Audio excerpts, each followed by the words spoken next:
Hey guys, happy hump day. Today's the best workout of the week. That's from my view anyway.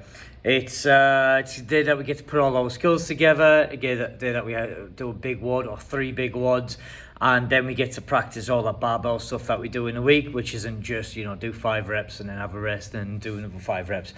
So what we're going to do is we've got 3 workouts. The first one's 10 minutes long, the next one's 8 minutes long, and then the third one is 6 minutes long. Obviously, as you're fatiguing there, you want to do less reps, less time on the barbell and things like that. All 3 Metcons have a barbell in there, barbell skill, and then a high calorie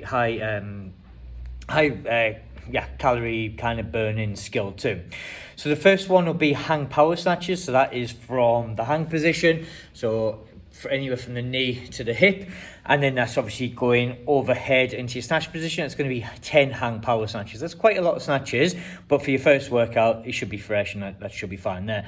You'll do a lot of your warm-up around this exercise, I imagine. And then what you're going to do from there is you're going to go 20 machine calories.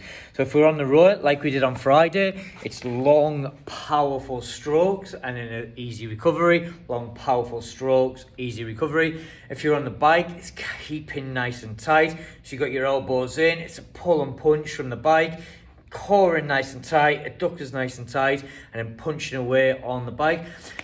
Again, we did a bit of work on Friday, which is today, a bit of work on Friday, which was your RPM. So if you were sitting at comfortably at 65 RPM, and you were doing, say, 17, 18 calories, and that's your RPM to go to. But don't be that guy that goes, I'll go 95, and then all of a sudden, boom, boom, boom, you start crashing throughout. So Friday was a good indication of where to go on your bikes. And then ski erg, obviously, up and pull down. That's all good. The next workout will be deadlifts. So still looking for a quality deadlift. Personally, I don't really like deadlifts in a Metcon. I feel like if they're heavy, they end up reckless and you end up with bad lower backs. So then it's still trying to keep that form. It's still you bending the knees, bending the hips, not leaving the hips so high, and keeping that neutral spine on the way down, even if the weight is light enough. And then after that, you've got double unders. I'm looking forward to demonstrating that one. And then after that, you've got a 6-minute workout. It'll be 6 thrusters. Obviously, thrusters is quite a demanding exercise. What I want you to think with thrusters, it's not a shoulder exercise. It's a hip exercise.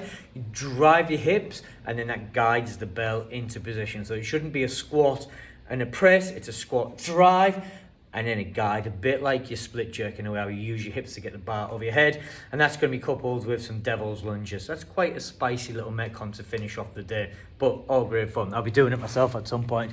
Right, so we're going to start with 10 hand power snatches. So snatches, wide grip here, you have your hook grip, and then deadlift it up. From here, you're going to bend your knees are going out, coming down just above the kneecap, and then it's up and snatch above your head, catching in a nice high cushioned position. And then from there, we're going to come down into your hips, back down to the knee, and then up again. So it'll be 10 of them, and that's paired with your machine calories. The next workout, again, deadlift. So again, it's trying to keep that nice neutral spine using your legs. Good morning, Jordan. Good morning. You've got a narrow grip here, and then your feet are quite close in, and then you'll see my bum is in between my shoulders and my knees. Stand the bar up to my hips, down, touch, and then through again. You'll see I'm keeping neutral spine and not rounding my back and not leaving my hips up too high yet. Again, the weight's only quite light. It's only about 45 kilos for males, but still trying to keep that good quality lift there. And then you're going to go into 16 double unders. With your double unders, I'm a great advert for how not to do double unders. Reason being, I trained at a box where they allowed me to do bad technique for such a long time, and then to try and get bad technique out of you is impossible. It takes a long time. So what you want to think of here is jumping high with your feet slightly pointing down. So you're pulling your knees back, jumping vertical. Common faults with this is to pike, where you jump with your feet coming forward. That's the one that I do. And still, if you ask me to do 100 double unders, then it'll take me forever. Or it's donkey kicking where your feet come back. Now if you imagine, if your feet are coming forward, and that's the line, if you're skipping rope, it's going to hit your toes about every 4 or 5 reps. If your feet are coming back here, again, it's going to hit your toes here. So you want to be jumping high here. And then elbows, Elbows want to be tight in, and then it all comes from the wrist here. Now if your elbows are going out and your arms are going away from yourself, obviously that line where they've gone up and over like so is now shallower.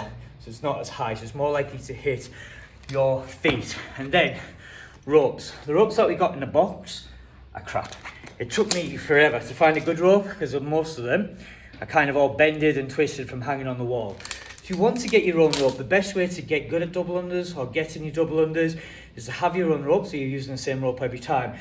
You wrap it up in a nice little bag, you put it away in your sports bag every single time, you keep good care of it. Like I say, the ones at the gym, they're not in good nick, and then also because they're just cheap, this happens quite a lot. So as you're doing your double unders, that comes away and shortens the rope. So looking at getting a rope there, see with double unders, elbows in nice and tight. I'm going to fuck this up, and then it's jumping tall like so, and not piking like I just did there. The last exercise, thrusters and a devil's lunge. So this one's quite spicy, but it's only 6 minutes and it's only 6 thrusters.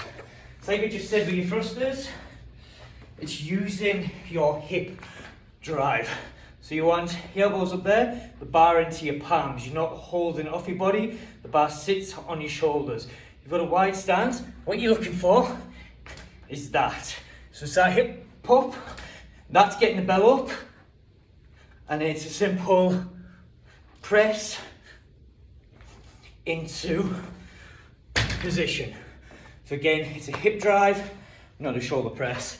And then your last one, devil's lunge. We all have a different way of doing these.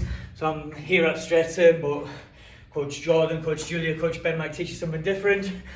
I don't really mind, as long as you're getting a good thrust, a good sweat up. So what you want here is you're going to do a burpee and then to this position. Now what I want you to think of is you're going to clean the bell. And when you're in your clean, your bum's low, your chest up, your head's up. I don't want you pulling the bell from here. With your ass in the air, your head down, that hyperextends the back. It's not a good move. So you do a burpee in, clean the bell onto your shoulder, and then a reverse lunge. Or you can do 2 reverse lunges, or you can go above your head. It doesn't really matter as long as you're moving and enjoying the exercise. But the main things here, good quality snatches, working them double unders, good quality hip thrusters, and then a solid back for the neutral spine and the deadlift. Hope you enjoyed the session, guys. I know I will. Cheers, bye.